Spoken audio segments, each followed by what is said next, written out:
तर नांदेडची ही दृश्य दिसतात। नांदेड जिल्ह्यात पावसामुळे गोदावरीसह उपनद्यांना मोठा पूर आला। आसना नदीला पूर आल्याने गाडेगाव पुलावरून पाणी वाहत आहे। त्यामुळे नांदेड ते मुदखेड हा राज्य महामार्ग बंद करण्यात आलाय।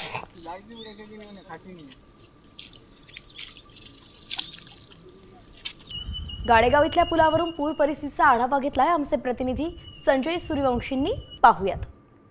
नांदेड जिल्ह्यात मागील महिनाभरापासून पावसाने अक्षरशः धुमाकूळ घातलेला आहे आणि या पावसामुळे नांदेड जिल्ह्यातील सर्वच नदी नाल्यांना मोठा पूर आलेला आहे। नांदेडला पाणी पुरवठा करणाऱ्या विष्णुपुरी धरणातून मोठ्या प्रमाणात पाण्याचा विसर्ग सुरू आहे। आपण सध्या आहोत नांदेड जवळ असलेल्या गाडेगाव पुलावर।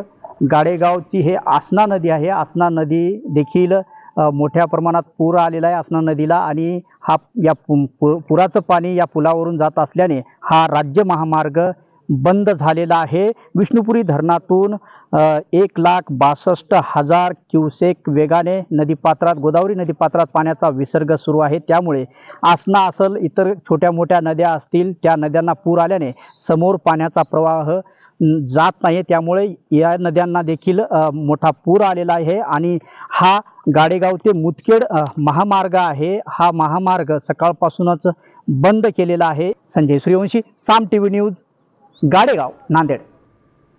आता isakal.com आहे देशातील नंबर 1 ची मराठी न्यूज वेबसाईट। प्रत्येक अपडेटसाठी isakal.com ला नक्की भेट द्या।